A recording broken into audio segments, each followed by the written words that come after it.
ہادی و رہنما ہمارے علماء، ہو کبھی درپیش جو کوئی مسئلہ، پوچھ لیں حاضر ہوں ہم ان کی بارگاہ۔ الحمد للہ رب العالمین والصلاة والسلام علی سید المرسلین، اما بعد فاعوذ باللہ من الشیطان الرجیم، بسم اللہ الرحمن الرحیم۔ الصلاة والسلام علیک یا رسول اللہ وعلی آلک واصحابک یا حبیب اللہ، الصلاة والسلام علیک یا نبی اللہ وعلی آلک واصحابک یا نور اللہ۔ مدنی چینل کے ناظرین، پروگرام دارالافتاء اہل سنت میں آپ کو خوش آمدید کہتے ہیں، مرحبا کہتے ہیں۔ اللہ رب العالمین ہم سب کو علم نافع عطا فرمائے، اور جو کچھ علم دین کی باتیں سیکھے سمجھیں، مولا کائنات مجھے آپ کو اس پر عمل کی توفیق عطا فرمائے۔ ابتداً درود پاک کی فضیلت ہمارے پیارے رسول صلی اللہ علیہ وآلہ وسلم کا فرمان عظمت عالی شان ہے، ان اول الناس بی یوم القیامہ اکثرہم علیہ صلاۃ۔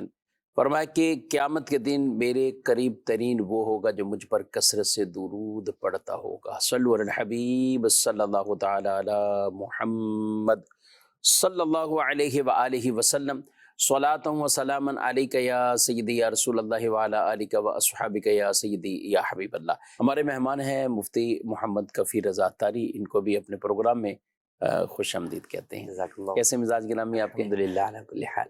ماشاءاللہ ماشاءاللہ۔ بڑھتے ہیں اپنے سائلین کے ان سوالات کی طرف جو ویڈیو کی صورت میں ہمارے پاس موجود ہیں۔ میرا نام محمد سہیل خان ہے۔ دارالافتاء سے میرا یہ سوال ہے کہ اگر میں اپنی پراپرٹی کسی شخص کو سیل آؤٹ کر رہا ہوں تو بروکر مجھ سے یہ کہتے ہیں کہ 2% مجھے عنایت فرما دیں، تو آپ سے گزارش یہ ہے کہ جو میں بروکر کو 2% دے رہا ہوں وہ جائز ہے یا ناجائز ہے، مجھے آپ ارشاد فرما دیں۔ کیا بات ہے، عنایت فرما دیں، 2% بروکر کہتے ہیں، کیا کہتے ہیں؟ بسم اللہ الرحمن الرحیم۔ بروکر کے ذریعے سے جب آپ جو ہے وہ چیز بکواتے ہیں یا خریدتے ہیں، دونوں ہی صورتیں میں جو ان کا کمیشن ہوتا ہے وہ دینا جائز ہے، اس میں کوئی حرج نہیں ہے۔ البتہ اس میں ایک بات کا خیال رکھنا ضروری ہے کہ جو بروکری ہوتی ہے وہ عرف کے مطابق ہونا ضروری ہے، اس سے زیادہ نہیں ہو سکتی۔ یعنی جو بھی مختلف فیلڈز کے الگ الگ، کیونکہ بروکری کا کام بہت ساری فیلڈز کے اندر ہوتا ہے، جس طرح زمینوں کی یا گھروں کی خرید و فروخت میں ہوتا ہے، کرائے میں ہوتا ہے، اسی طریقے سے کئی اور انڈسٹریز ہوتی ہیں، میڈیکل کی انڈسٹریز ہیں، اس کے اندر مال بیچنے کے اوپر جو ہے وہ بروکری جو ہے وہ ہوتی ہے، یا اور مختلف چیزیں ہیں۔ تو ہر فیلڈ کے اندر جتنا عرف ہے، جتنا کمیشن کا عرف ہے، بروکری کا عرف ہے، اتنا ہو سکتا ہے، اس سے زیادہ نہیں ہو سکتا۔ مثال کے طور پہ اگر کسی جگہ پر کسی شہر کے اندر 1% ہے تو وہاں پر آپ 1.5% اگرچہ بروکر سے ابتداءً طے بھی کر لیں، جب بھی جائز نہیں ہے، نہ دینے والے کے لیے نہ لینے والے کے لیے، جبکہ ہے 1%۔ ہے 1%، ٹھیک، ہاں ہے ہی 2% تو ٹھیک ہے، اس میں کوئی حرج نہیں ہے۔ ہاں 2% سے کم کے اوپر دونوں افراد راضی ہو جاتے ہیں تو اس میں بھی کوئی حرج نہیں ہے، لیکن زیادہ جو ہے وہ طے کر کے بھی نہیں لیا جا سکتا، تو اس بات کا خیال رکھنا ضروری ہے۔ کئی لوگوں کے ذہنوں میں بسا اوقات یہ بھی سوال ہوتا ہے کہ بروکر دو طرف کی بروکری لے رہا ہے، بکوانے والے سے بھی لے رہا ہے اور خریدار سے بھی لے رہا ہے، تو اگر اس نے ان دونوں سے یہ بات جو ہے وہ طے کی ہوئی ہے کہ میں بروکری لوں گا، تو اس صورت میں دونوں طرف سے بھی لینے میں کوئی حرج نہیں ہے۔ دونوں طرف سے، یعنی دونوں سے طے ہو، پہلے دونوں سے جو ہے وہ طے ہے تو دونوں سے بھی جو ہے وہ لے سکتا ہے، تو اس میں کوئی گناہ جو ہے وہ نہیں۔ اچھا، اگر دونوں سے طے سے مراد یعنی کہ وہ دونوں کے لیے کام کرے گا، دونوں کے لیے کام کرے گا، دونوں سے بات جو ہے وہ طے ہوئی ہے۔ خریدار نے آ کے مثلا وہ کہا کہ یار میرے لیے جو ہے وہ آپ کوئی چیز تلاش کر دیں، اب اس نے اس کے لیے چیز جو ہے وہ تلاش کی ہیں، 10 چیزیں تلاش کرنے کے بعد ایک چیز جو ہے وہ اس کو سودا اس نے کروایا۔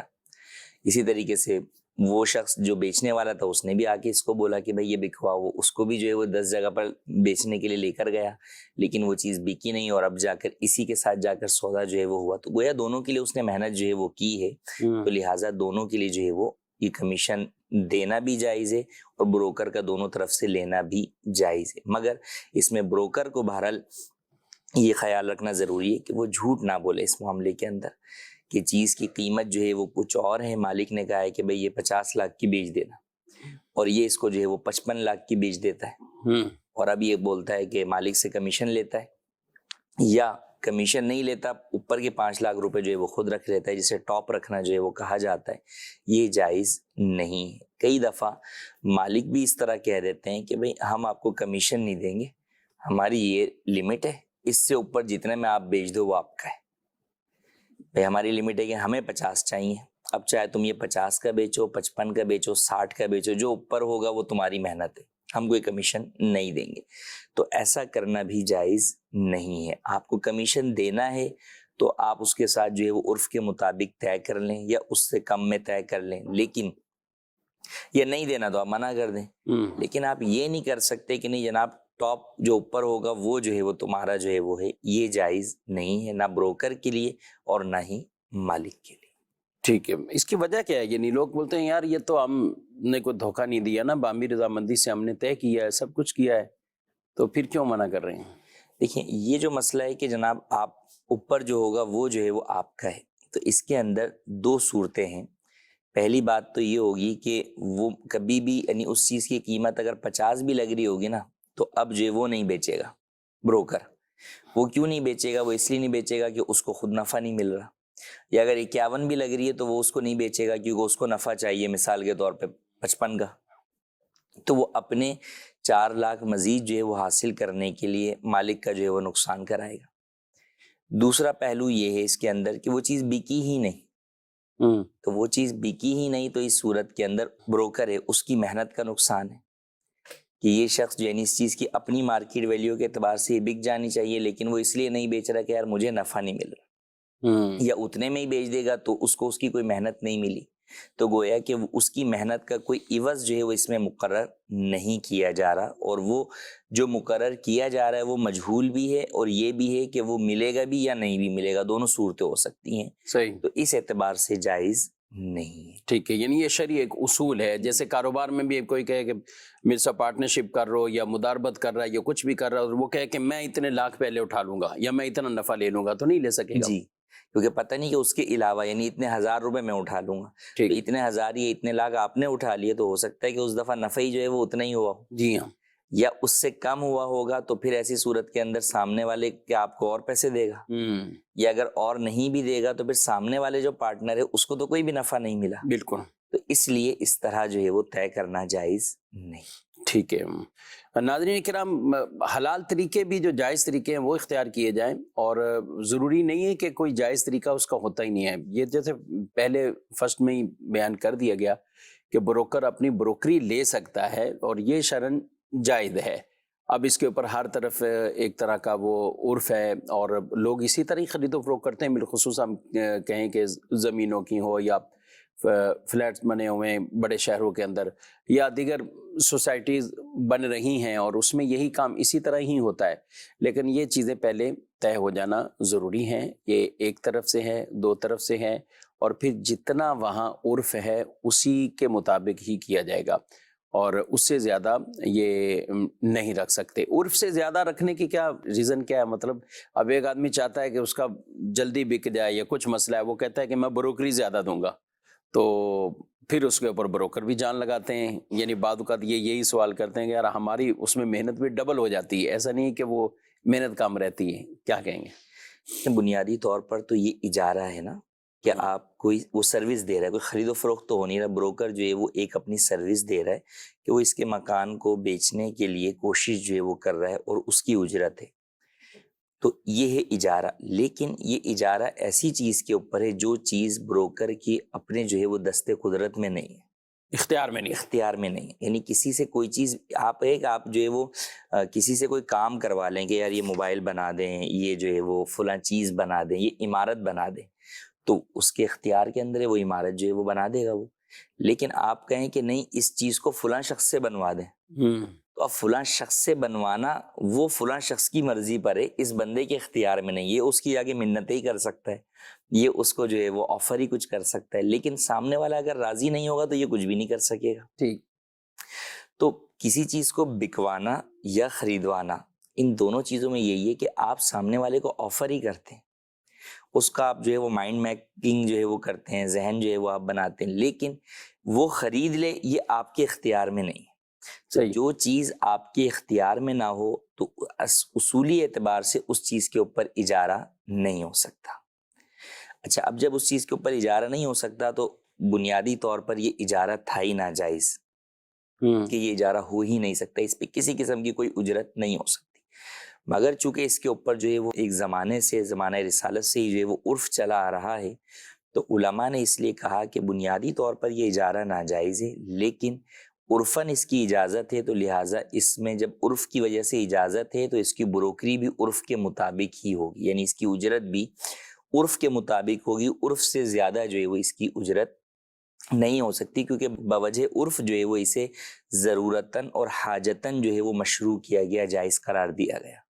تو لہٰذا جب بوجہ حاجت قرار دیا گیا تو جتنی حاجت جو ہے وہ عرف کی اجرت سے پوری ہو رہی ہے اتنے پر ہی یہ منحصر رہے گا، اس سے زیادہ کی اجازت نہیں ہوگی. ہاں، کم میں آپس میں دونوں راضی ہو جائیں تو اس میں کوئی حرج نہیں. تو اس لیے اس میں میکسیمم، یعنی ایک نارمل ہے، میں کسی شخص کو جو ہے وہ ملازم رکھ رہا ہوں تو میں اسے جتنے چاہے پیسوں پہ ملازم رکھ لوں. صحیح. لیکن میں بروکری کے اندر جو ہے وہ اگر کسی شخص سے جو ہے وہ کام کر رہا ہوں، کیونکہ وہ آپ کے وقت کا اجیر نہیں ہے، وقت کا جی. وہ جو ہے وہ کام کا ہے کہ وہ کام ہوگا تو ٹھیک ہے، اور وہ کام ایسا ہے جو اس کے اختیار کے اندر نہیں ہے، تو اس لیے اسے جو ہے وہ عرفاً جو ہے وہ جو اجرت رائج ہے اسی کے ساتھ جو ہے وہ باؤنڈ کیا گیا ہے. ٹھیک ہے. اچھا، جیسے آپ کہہ رہے ہیں ٹاپ کا یا اس طرح کے جو بھی مسائل آتے ہیں، تو اس کا کوئی اور بھی طریقہ ہو سکتا ہے کہ یہ سامنے والے خرید لے بعد میں خود ہی بیچتا رہے، اگر شرعی عقد ہو باقاعدہ جی. پورا، یہ ہو سکتا ہے پاسبل؟ بالکل ہو سکتا ہے. اس کا طریقہ کار یہ ہے کہ یہ شخص ادھار پر سامنے والے سے جو ہے وہ چیز خرید لے، کہ بھائی اس کو دکھ رہا ہے بروکر کو کہ یار یہ چیز ہے 60 کی، مالک کہہ رہا ہے مجھے جو ہے وہ 50 جو ہے وہ چاہیے، اور اس کو بھی نہیں مل رہا آگے گاہک 50 کا فی الحال. ٹھیک ہے نا. تو اب اس کا طریقہ کار یہی ہے کہ یہ جو ہے وہ اس کو بولے کہ بھائی ٹھیک ہے، یہ جو ہے نا آپ مجھے چیز جو ہے وہ بیچ دیں. بیچنے کے بعد اب یہ خرید و فروخت کر لے، ادھار وقت طے کر لے کہ میں آپ کو 3 مہینے میں یا 10 مہینے میں اس کی قیمت جو ہے وہ ادا کر دوں گا. اس ٹھیک. طرح یہ سودا مکمل کر لے، اب یہ اس چیز کا مالک ہو گیا. اب یہ چیز جو ہے وہ آگے جتنے میں چاہے جو ہے وہ بیچ دے. مگر یہاں پر بھی بس اوقات ایک غلطی کرتے ہیں بروکر. کیا کرتے ہیں، جب جو ہے وہ اس کو کسی اور کے ذریعے سے بکواتے ہیں تو اب یہ اسے یہ کہتے ہیں کہ یار یہ جو ہے نا دیکھو یہ میرے تھرو آ رہی ہے، ٹھیک ہے، حالانکہ اس زمین کے اب مالک یہ ہیں، لیکن یہ اس کے اندر اب جو ہے وہ سیل والے کمیشن کا تقاضا کرتے ہیں سامنے دوسرے بروکر سے کہ بھائی میری زمین تم یہ بکوا رہے ہو تو لہٰذا تم مجھے اس کے پیسے جو ہے وہ دو. میرے تو کسی اور پارٹنر کی ہے نا. اسے یہ نہیں بتاتے کہ یہ زمین جو ہے وہ ہماری ملک ہے یا یہ ہماری ہے. تو جب آپ اپنی چیز کسی کو بیچنے کے لیے دے رہے ہیں تو اب آپ تھوڑی کمیشن لے سکتے ہیں، اب تو قیمت کا تقاضا کر سکتے ہیں. صحیح. کمیشن تو آپ اس وقت لیں گے جب آپ کسی اور کی چیز جو ہے وہ آپ بیچ رہے ہوں گے. اپنی چیز بکوانے والا تو اپنی چیز کی قیمت وصول کرتا ہے، بروکری اس کی وصول نہیں کرتا. ایک یہ. دوسرا یہ کہ اس کے اندر پھر جھوٹے معاہدے بسا اوقات یہ بناتے ہیں کہ ایگریمنٹ اس کے ساتھ یہی بنائیں گے کہ جناب جو ہے وہ فلاں صاحب نے تمہیں اتنے جو ہے وہ لاکھوں روپے کی یہ چیز بیچی، حالانکہ اس شخص نے بیچی نہیں ہے، بیچی تو ان صاحب نے اسے ہے، اور اس نے جتنے میں بیچی اتنے میں نہیں بیچی ان کو. اس نے 50 کی بیچی ہے اس کو، اور یہ ایگریمنٹ تھرڈ پارٹی سے پہلے والی پارٹی کا بنوا رہے ہیں 60 لاکھ کا. تو اس طور پر اس کے اندر دھوکہ دہی بھی ہے اور جھوٹ بھی ہے. معلوم ہوتا ہے دونوں طرف تو دھوکہ دہی تو نہیں ہوگا، لیکن بہرحال جھوٹ اپنی جگہ پر موجود ہے، تو اس کی ہرگز اجازت نہیں ہے. پھر ایسی صورت میں آپ کو ایگریمنٹ اس بروکر کو جس نے وہ چیز پرچیز کر لی ہے اپنے نام کا ہی جو ہے وہ بنانا پڑے گا. ٹھیک ہے. یعنی کافی ڈیٹیل اور تفصیل، جائز طریقے بھی ہیں اور ناجائز طریقے بھی ہیں، اور دونوں طرح کے مارکیٹ میں یہ رائج ہیں، یعنی لوگ کر رہے ہیں. تو بہرحال جو جائز ہے شرعی طور پر وہی اختیار کرنا ہوگا، ناجائز سے اپنے آپ کو بہرحال وہ بچانا ہی ہوگا. جی مزید سوال. محمد نواز اطاری رحیم یار خان سے، مفتی صاحب سے میرا سوال یہ ہے، دکھتی آنکھ سے آنسو کپڑوں کو لگ جائیں یا مسجد کی دریوں کو صفوں کو لگ جائیں تو کیا اس طرح کپڑے اور دریاں ناپاک ہو جائیں گی، اور اس طرح وضو بھی اس کا ٹوٹ جائے گا؟ اس کے بارے میں شرعی رہنمائی فرما دیجیے. ٹھیک. مزید. میرا مفتی صاحب کی بارگاہ میں یہ سوال عرض ہے کہ سجدے کی حالت میں پاؤں کی 3 انگلیوں کا پیٹ لگنا واجب ہے، تو آیا اگر کسی نے انگلیوں کا پیٹ نہ لگایا یا انگلیاں ٹچ نہ کی تو کیا اس کی نماز ہو جائے گی؟ جی دونوں ہی نماز سے ہی متعلق ہے، اور پہلا دکھتی آنکھ جو دکھتی آنکھ سے جو ہے وہ پانی جو نکلتا ہے وہ ناپاک پانی ہے، اور وہ پانی جو ہے اس سے وضو ٹوٹ جائے گا، اور آپ کے بدن یا کپڑوں کے اوپر جو ہے وہ جس جگہ پر لگے گا اس حصے کو وہ ناپاک بھی کر دے گا، تو بالکل اسے جو ہے وہ پاک کرنا ضروری ہے۔ دکھتی آنکھ کا پانی ایسا نہیں ہوتا کہ بس جو ہے وہ ٹپکتا ہی چلا جا رہا ہوتا ہے کہ وہ مسجد کی صفوں کے اوپر جو ہے وہ گر جائے، عموماً وہ چہرے کے اوپر ہی جو ہے وہ بہتا ہے پانی، اور چپک بھی ہوتا اور ہے اس میں، چپک بھی جو وہ اصل ہوتی ہے، دکھتی آنکھ ہم جو اصل دکھتی آنکھ کا ہوتا ہے۔ تو بہت ہی شاذ و نادر ہی کوئی صورت ہوگی کہ وہ جو ہے وہ مسجد کی دری پر گر جائے۔ بہرحال اگر کسی کا ایسا معاملہ ہے تو اسے جو ہے وہ احتیاط جو ہے وہ کرنی چاہیے۔ بہرحال کپڑوں کے اوپر اگر لگے گا، یا اس نے جو ہے وہ رومال سے جو ہے پوچھ لیا، یا آستین سے جو ہے وہ اپنی آنکھ جو ہے وہ پانی صاف کیا، تو بہرحال ایسی صورت میں کپڑے بھی ناپاک ہو جائیں گے۔ کپڑے میں نماز۔ اچھا، یہ عام طور پہ جو نزلہ زکام ہوتا ہے اور آنکھ سے پانی، تو یہ دکھتی آنکھ تو نہیں نہیں، یہ دکھتی آنکھ جو ہے وہ نہیں ہے، وہ آنکھ کی بیماری کی وجہ سے عموماً جو پانی نکلتا ہے نا، وہ جو ہے وہ ہوتا ہے نزلے میں، یا آپ جو ہے وہ ابھی سردیوں میں بائک پہ کوئی جا رہا ہے اور آنکھوں میں جو ہے وہ ہوا جو ہے وہ لگ گئی اچانک، یا کوئی کنکر جو ہے وہ چلا گیا، اب اس کی وجہ سے جو پانی جو ہے وہ آتا ہے، یا نزلہ زکام کی وجہ سے آتا ہے، تو یہ پانی جو ہے وہ ناپاک نہیں ہے، اور اس سے وضو غسل بھی نہیں ٹوٹے گا۔ ٹھیک ہے۔ دوسرا سوال، یہ سجدے کی حالت میں پاؤں کی 3 انگلیاں لگانا واجب ہے، تو کسی انگلی کا پیٹ نہ لگے یا ٹچ نہ ہو تو کیا؟ ٹچ ہو بھی رہی ہے، لیکن اگر پیٹ نہیں لگا تو در حقیقت تو پیٹ لگانا ضروری ہے کہ اس کا منہ جو ہے وہ انگلیوں کا وہ جانب قبلہ ہو جائے، مڑ اور جائے۔ وہ اسی طرح ہوگا کہ جب وہ مڑ کر جو ہے وہ پیٹ جو ہے وہ ان کا زمین پر لگے گا۔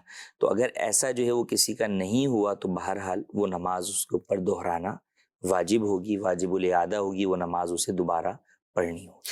پیٹ کا کتنا حصہ ہوتا ہے؟ یعنی ایک تو ہے انگلیوں کو بالکل ایسا موڑ دینا کہ وہ جو آخری اس کا ہے یا پنجہ کہنے انگلیوں کا، جو تو پنجہ پورا مڑ گیا ہے اور پاؤں گویا کہ لگ رہا ہے اور انگلیاں بھی لگ رہی، اور ایک تو سمپل جو نارملی رکھتے جو ہیں بعض وہ لوگ تو ٹچ ہی ہوا۔ وہ یوں ہی جو ہے وہ ٹچ جو ہے وہ رکھ رہے ہیں، یا جو ہے وہ رکھ بھی رہے ہیں، لیکن وہ اسی طرح ہی ہے کہ انگلی کے کنارے جو ہے وہ زمین کی جانب ہے، ہاں تو یہ تو جو ہے وہ اس واجب کو ادا نہیں کرے گا۔ ٹھیک۔ اور ایک یہ ہے کہ جو ہے وہ بنیادی طور پر جانب قبلہ ہونا، یہ جو ہے وہ شرط ہے۔ اس کا طریقہ کار یہی ہے کہ وہ جو ہے وہ جب پیٹ زمین پہ لگے گا تو ان کا جو رخ ہے انگلیوں کا وہ جانب قبلہ ہو جائے گا، تو یہ ضروری ہے۔ جی، کچھ SMS بھی شامل کرنے ہیں اور بلکہ کر ہی لیتے ہیں۔ کہتے ہیں کہ ایک سوال یہ ہے کہ فصل کی جو خرید و فروخت ہوتی ہے اس میں یہ ہے کہ حاضر ریٹ سے، یعنی جو خریدتے ہیں اس میں، اور ان کو کھاد بھی چاہیے ہوتی، فصل پہلے اگانی ہے تو اس کے لیے کھاد چاہیے، تو کھاد میں بھی ان کو یہی ہوتا ہے کہ پیسے یہ فصل کے آنے پر دیتے ہیں، کھاد کو وہ مہنگا کر لیتے ہیں، اور اسی طرح جو کچھ فصل میں سے نکلتا ہے اس کو بھی جب بیچنے کا معاملہ آتا ہے تو اس میں بھی ادھار اور نقد یہ اپ ڈاؤن قیمتیں ہوتی ہیں، تو کیا ایسا کر سکتے ہیں؟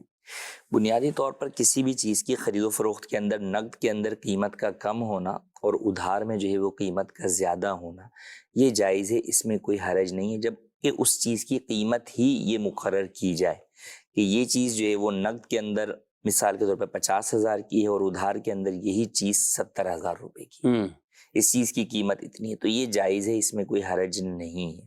ناجائز کب ہوتا ہے؟ جب آپ کہتے ہیں کہ 50,000 روپے کی یہ چیز ہے، چونکہ آپ جو ہے وہ قیمت 10 مہینے کے اندر جو ہے وہ دیں گے، لہٰذا آپ اس کے اوپر ایکسٹرا جو ہے وہ 10,000 روپے دیجیے گا۔ اگر آپ 5 مہینے میں دے دیں گے تو 5,000 روپے دیجیے گا، اگر آپ 12 مہینے میں دیں گے تو آپ 12,000 روپے دیجیے گا، تو وہ مہینوں کے ساتھ اسے جو ہے وہ کر رہے ہوتے ہیں۔ تو اب اگر اس نے آپ کے ساتھ طے کر کے لی ہے 10 مہینے پہ اور وہ 12 مہینے پہ لاتا ہے تو اس سے 10 مہینے والے پیسے نہیں لیے جاتے بلکہ اس سے 12 مہینے والے پیسے لیے جاتے ہیں۔ گویا اس صورت میں آپ وہ جو اضافی رقم ہے وہ چیز کے عوض نہیں بلکہ مدت کے جو ہے وہ ڈیوریشن کے جو ہے وہ مقابلے میں وصول کر رہے ہیں، تو یہ جائز نہیں ہے۔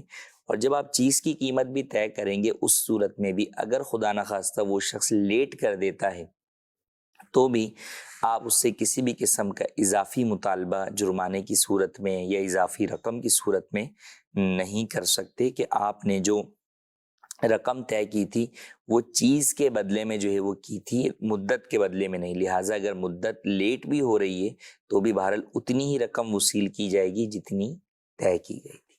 ٹھیک ہے۔ سجدے میں دعا کرنے کا کیا طریقہ ہوتا ہے؟ سجدے کے اندر دعا ایک یہ کہ آپ نماز کے سجدے کے اندر جو ہے وہ دعا جو ہے وہ کر رہے ہیں تو آپ دل کے اندر جو ہے وہ دعا جو ہے وہ کر سکتے ہیں. نوافل کے اندر جو ہے وہ آپ دعائے معصورہ جو ہے وہ نوافل نمازوں کی سجدے کے اندر آپ دعائے معصورہ جو ہے قرآن و حدیث کی ہیں وہ جو ہے وہ آپ پڑھ سکتے ہیں. اور ایک یہ کہ آپ نماز کے علاوہ ویسے ہی جو ہے وہ سجدے کی حالت میں جا کر جو ہے وہ دعا کر رہے ہیں تو اس میں بھی جو ہے وہ کوئی حرج نہیں ہے.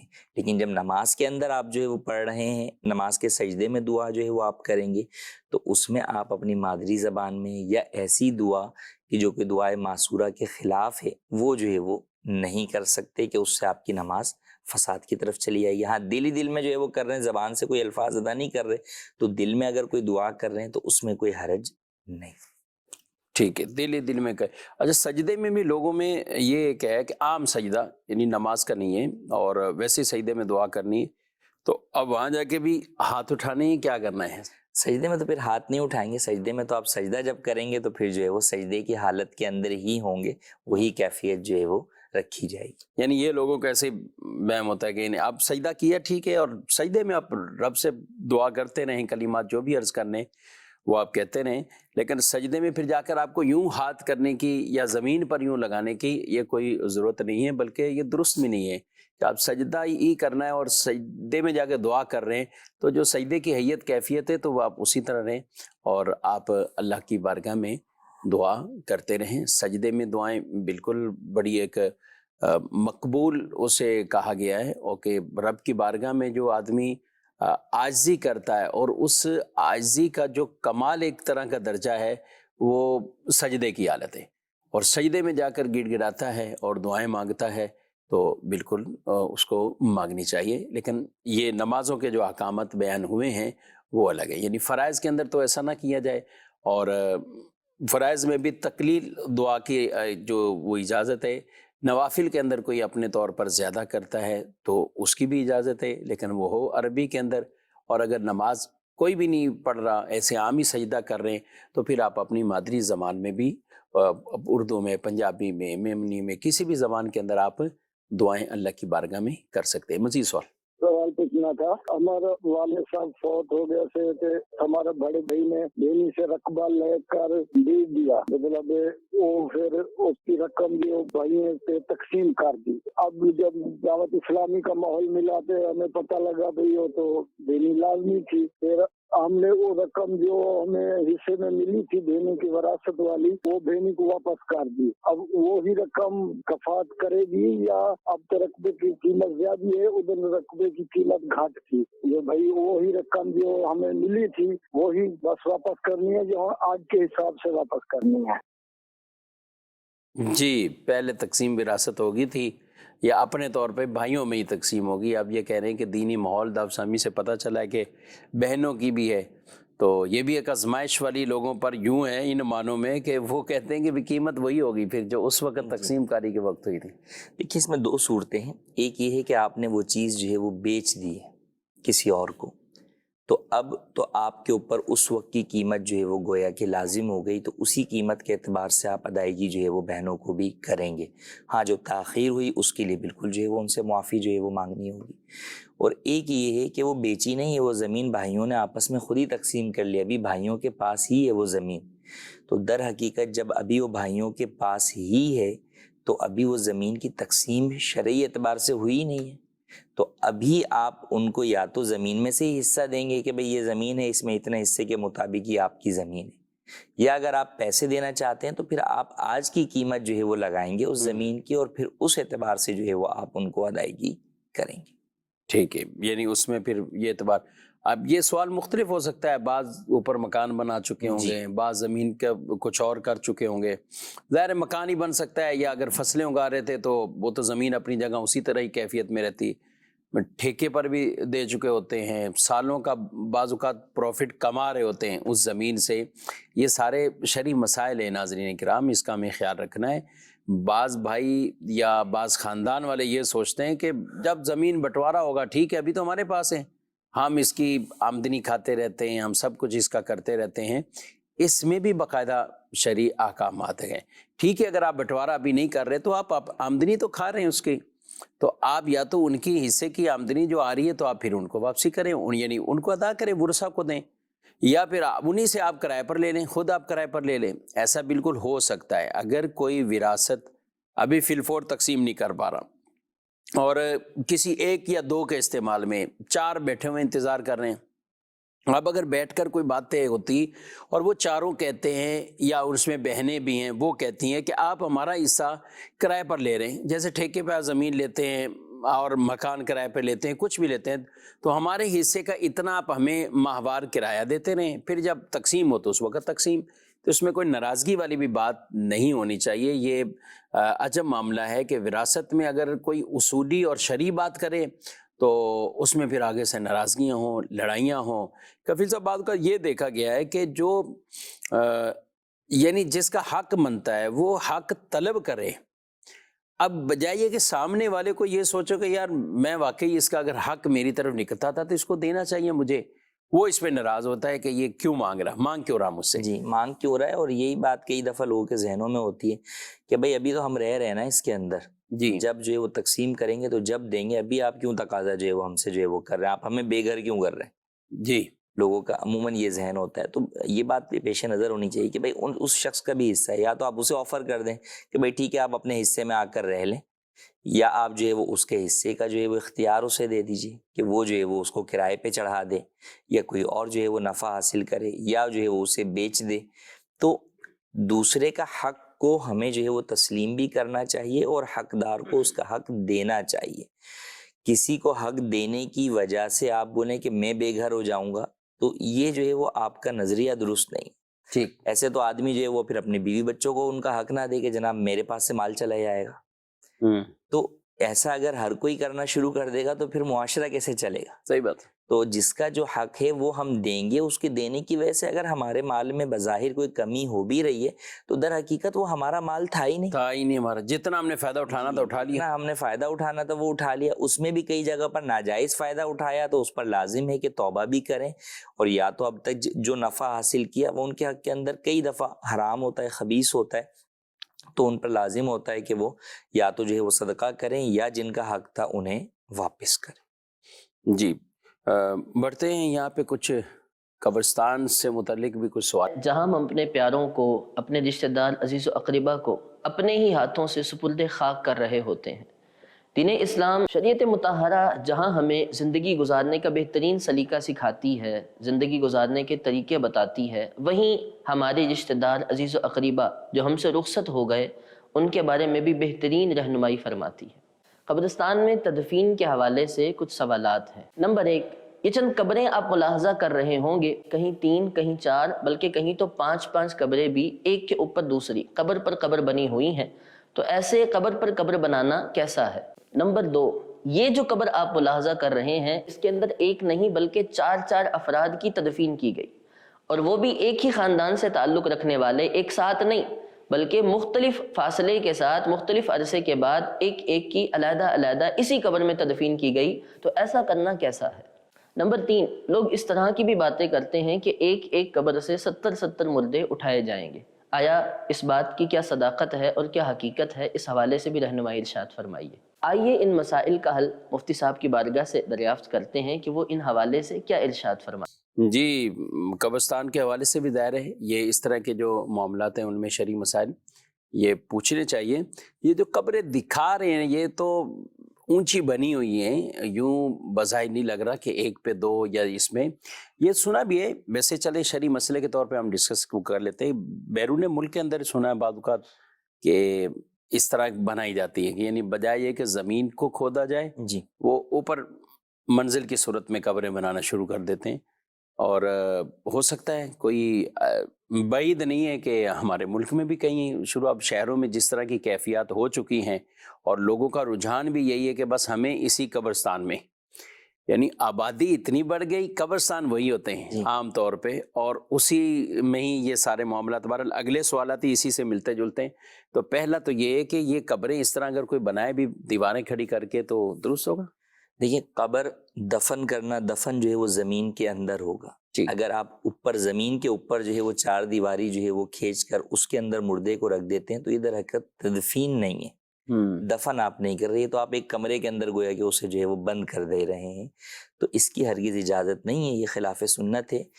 اوپر قبریں بنانا تو نہیں، لیکن یہی کیفیت ہمارے کراچی کے بعض قبرستانوں کے اندر ہے کہ جہاں پر یہ پوزیشن ہے کہ وہاں پر زمین کی کھدائی نہیں ہو پاتی کہ جناب جو ہے وہ پتھریلی جو ہے وہ زمین ہے، تو وہاں پر وہ سائڈ کے اندر جو ہے وہ دیواری جو ہے وہ کھڑی کر کے اور پھر جو ہے وہ اس کے اندر مردہ دفن کر دیتے ہیں۔ ہاں پھر یہ کرتے ہیں کہ جب بہت سارا ایریا اس طرح کا ہو جاتا ہے تو پھر مٹی ڈال کر ارد گرد کے سائڈ کو گویا کہ وہ اونچا کر کے ارد گرد مٹی جو ہے وہ ڈال دی جاتی ہے۔ تو اس طرح کرنا شروع کے اندر تدفین کے وقت یہ بہرحال جو ہے وہ کسی بھی طرح درست نہیں ہے، خلاف سنت ہے۔ سنت یہی ہے کہ مردے کو زمین کھود کر اس میں جو ہے وہ دفن کیا جائے۔ اچھا، دوسرا یہ جو سوال ہے کہ بھئی قبر کے اوپر، تو قبر کے اوپر تو جو ہے وہ بیٹھنا جائز نہیں ہے، اس کے اوپر جو ہے وہ کسی کو جو ہے وہ کھڑا ہونا جو ہے وہ جائز نہیں ہے کہ اس سے مردے کو تکلیف پہنچتی ہے۔ حدیث پاک میں فرمایا کہ جس طرح زندہ شخص کو تکلیف پہنچی ہے اسی طرح مردہ کو بھی تکلیف پہنچتی ہے۔ تو جب کھڑا ہونا ایک انسان کا جائز نہیں ہے تو اس کے اوپر جو ہے وہ منو ٹنو جو ہے وہ وزنی جو ہے وہ آپ پوری میت اور اس کا جو مٹی اور اس کی جو عمارت پوری کھڑی کر دیں اور پھر ایک نہیں اس کے اوپر 2-4 جو ہے وہ بنا دیں، تو یہ کیوں کر جو ہے وہ جائز ہو سکتا ہے؟ تو ہرگز جو ہے وہ ایسا کرنا جائز نہیں ہے، اس کی اجازت نہیں ہے، بالکل اس طرح نہیں بنانا چاہیے۔ ایک قبر ہی بنے اور نہ ہی اس کے اوپر تعمیر کر کے دوسری قبر بنائی جائے اور نہ ہی اس کے اندر جو ہے وہ ایک سے زائد مردوں کو دفن کیا جائے۔ تو جیسے ان کا دوسرا سوال تھا کہ جناب کئی دفعہ قبرستان میں ایک ہی قبر کے اندر جو ہے وہ کچھ عرصے کے بعد جو ہے وہ دوسرے مردے کو جو ہے وہ دفن کر دیا جاتا ہے۔ اب کئی جگہ پر تو یہ ہوتا ہے کہ بھئی وہ خاندان والوں سے پوچھ کر جو ہے وہ دفن کرتے ہیں، اس کے اندر کئی دفعہ گورکھن یہ دیکھتے ہیں کہ بھئی اس قبر کا کوئی پرسان حال نہیں ہے، کوئی پوچھنے نہیں آتا، تو وہ ایک عرصہ دیکھنے کے بعد وہ اس کو کھود کر ایک نئی قبر بنا دیتے ہیں، اور اگر کوئی ہڈیاں وغیرہ نکلتی بھی ہیں تو وہ اسے اٹھا کر کسی الگ جگہ پر کر دیتے ہیں۔ تو ایسا کرنا بھی جائز نہیں ہے، کیونکہ قبر کو کھولنا ہی حرام ہے کہ جب ایک مرتبہ آپ نے قبر کو بند کر دیا تو اب یہ اللہ پاک اور بندے کا معاملہ جو ہے وہ ہے، پردہ ہے، یہ برزخ جو ہے پردے کو کہا جاتا ہے کہ اب یہ غیبی معاملات شروع ہو گئے۔ تو اب انسانوں کو، زندہ انسانوں کو اس کے اندر جو ہے وہ دخل اندازی کی ہرگز اجازت نہیں ہے۔ کوئی قبر خود سے کھل جائے تو بھی اس میں جھانکنے کی اجازت نہیں ہے، بلکہ یہی ہے کہ اس کو حتی الامکان جیسا ممکن ہو جلد از جلد بند کر دیا جائے۔ تو یہاں پر قصداً جو ہے وہ قبر کو جو ہے وہ کھودنا اور اس کے اندر دوسرے مردے کو ڈالنا، یہ جو ہے وہ پہلا جو مردہ اس میں دفن ہے اس کی جو ہے وہ حق کی بھی جو ہے وہ حق تلفی بھی ہے اس کی، اور جو ہے وہ شرعی اعتبار سے، مسئلے کے اعتبار سے بھی اس طرح کرنا جائز نہیں ہے۔ ایسا کرنے والے جو ہے وہ گناہ گار ہیں۔ کئی لوگ، اس کی وجہ کیا ہے؟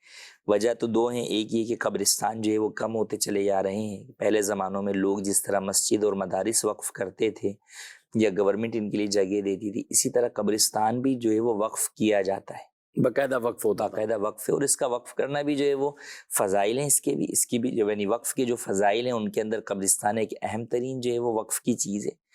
تو جو بھی اہل جو ہے وہ ثروت ہیں انہیں چاہیے کہ آج کے دور کے اندر بھی قبرستان کے لیے جگہوں کو وقف کریں، تاکہ مسلمانوں کی تدفین کے لیے آسان اور بہترین جو ہے وہ جگہ فراہم ہو سکے۔ بہت اچھی بات ہے۔ یعنی آپ دیکھیں کہ سوسائٹیز اگر دیکھیں تو بڑھتی جا رہی ہیں۔ اچھا، اس میں ساری چیزیں ہوگی کہ آپ کے لیے ضرورت ہے ہاسپٹل ہے تو وہ بھی ہے، اس میں پارک ہوگا، جم ہوگا، بھی ہے، اس میں جم ہے، یہ سب چیزیں، لیکن ایک قبرستان کوئی بھرنا نہیں ہے کیا؟ مطلب یہ بھی تو تصور رکھیں کہ جو ایک بالکل ساری چیزیں موجود ہیں، تو یہ جب انتقال کریں گے تو کہاں جائیں گے؟ وہ نہیں ہے، وہ نہیں۔ آپ نے کبھی دیکھا کہ یہ سوسائٹی کا بڑا قبرستان ہمارا اچھا ہے؟ ہو سکتا ہے اسی لیے قبرستان لکھتے بھی نہ ہو، بناتے بھی نہ ہو کہ جناب آباد کاری کے لیے جو ہے وہ ہم بنا رہے ہیں۔ یہاں ایک تصور ہے کہ بس آپ عیش عشرت سے رہیں گے، یہ آپ کا پارک ہے، یہ فلاں چیزیں، بہرحال۔ اور اچھا، یہ بڑا تصور ہے 70 نکلیں گے تو وہ 70 نکلنے کے انتظار میں پتہ نہیں 75 اندر ڈال دیں گے،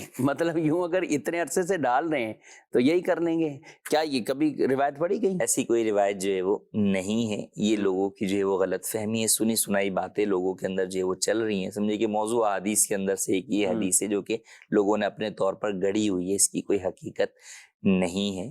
تو لہٰذا قبرستان کے لیے، اچھا پھر کئی لوگ یہ کہتے ہیں کہ بھائی جگہ نہیں ہے، جگہ آپ تلاش کہاں کر رہے ہوتے ہیں کہ جو بالکل آپ کے گھر کے قریبی قبرستان ہے، یا جہاں پر امی کی قبر ہے تو وہیں ابو کو بھی جو ہے وہ دفنانا ہے، ایسا ہی ہے۔ تو یہ جو چیزیں ہیں، یا یہ جناب یہاں پہ ہمیں سہولت رہے گی ہم فاتحہ پڑھنے جو ہے وہ چلے جایا کریں گے، یہ جتنی بھی آپ کی چیزیں ہیں یہ کوئی بھی شرعی وجہ نہیں ہے جس بنیاد پر آپ ان کی تدفین کے لیے کسی دوسرے مردے کی قبر کو کھود ڈالیں. آپ کے قریبی قبرستان میں جگہ ہے تو ٹھیک ہے، جگہ نہیں ہے تو بہرحال پھر اگرچہ کچھ دور ہی جو ہے وہ آپ کو قبرستان مل رہا ہے جس میں جگہ موجود ہیں، آپ کو وہاں پر ہی اپنے میت کی تدفین کرنی چاہیے. کئی دفعہ یہ بھی ہوتا ہے بھائی امی نے وصیت کی تھی، ابو نے وصیت کی تھی مجھے اس قبرستان میں دفنایا جائے، یا بسا اوقات لا علمی کے اندر وہ شخص خود ہی وصیت کر دیتا ہے کہ بھائی میری طرف سے اجازت ہے، میرے بعد بھی جو ہے کسی اور کو بھی میری قبر کے اندر جو ہے وہ تم دفنا دینا.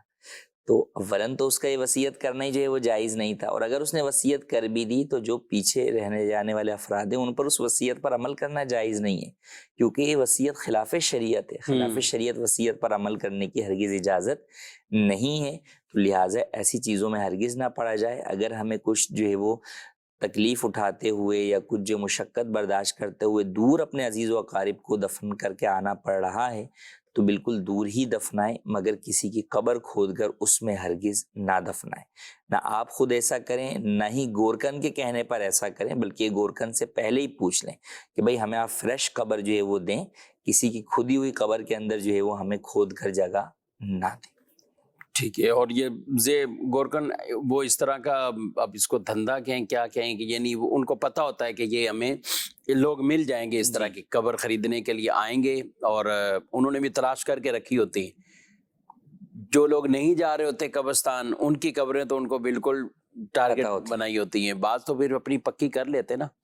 تو ایک پتہ چلا کہ وہ کہتے ہیں کہ یہ جو پکی بھی کر لیتے ہیں نا، پورا انتظام بھی کر لیتے ہیں، تو جو گورکن ہوتے ہیں ان کو بھی پتہ ہوتا ہے کہ یہ ایک بیٹا ہے جو آ رہا ہے، کتنا عرصہ آئے گا. جی ایسے ہی، یعنی اس کو پتہ ہے کہ یہ آ رہا ہے نا، یہ اس کی اپنی 40 سال عمر ہے، بالفرض 25 سال مزید آ جائے گا، 20 سال مزید آ جائے گا.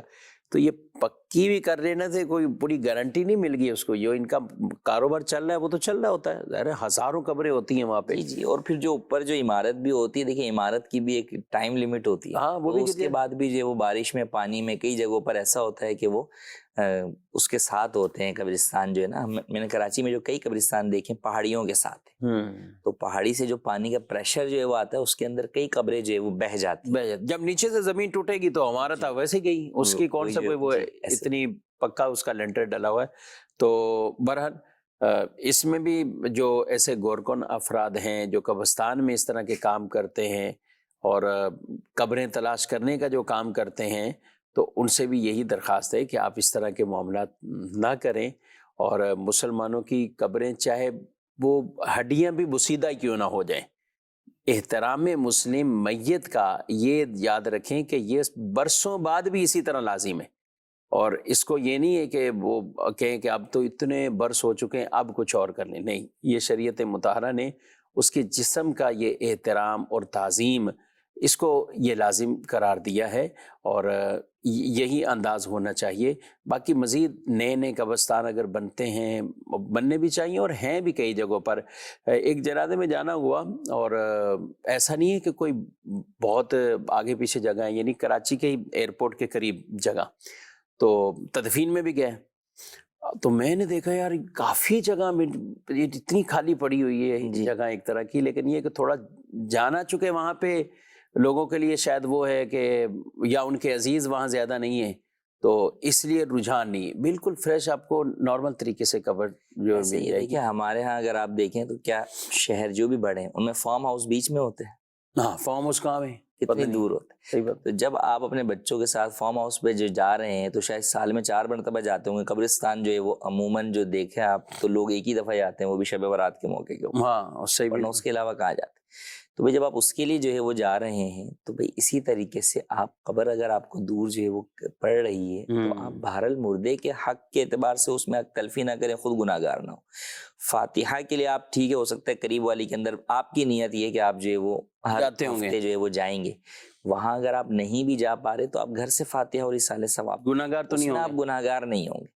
لیکن آپ قریب کے اندر قبر کھدوا دے رہے ہیں کسی مردے کی اور اس میں اپنے والد مرحوم کو جو ہے وہ آپ دفن کروا رہے ہیں، اور پھر بھلے آپ ہر ہفتے جا رہے ہیں لیکن آپ تو گناہ گار ہو گئے نا.